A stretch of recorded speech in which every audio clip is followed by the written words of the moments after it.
vegetables. We are making pakbet. We are cooking pakbet. Vegetable, sari-saring vegetable, talong, ampalaya, sitaw, squash, and okra. Diba? Budburan natin ng bawang.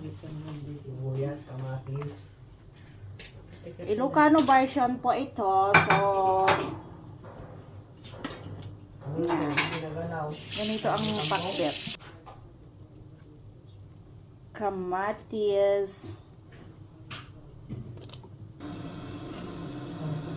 Ang ating luya.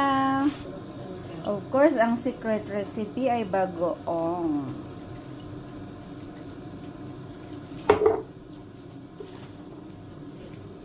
And then, itak-tak natin.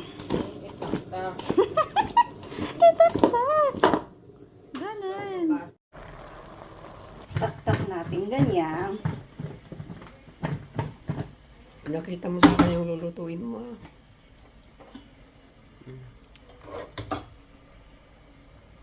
Malapit pa. Ganyan lang. Hmm. Ganyan. Tapos, ilagay natin itong pritong isda. Ganyan lang hanggang maluto na. Kaunti lang tubig.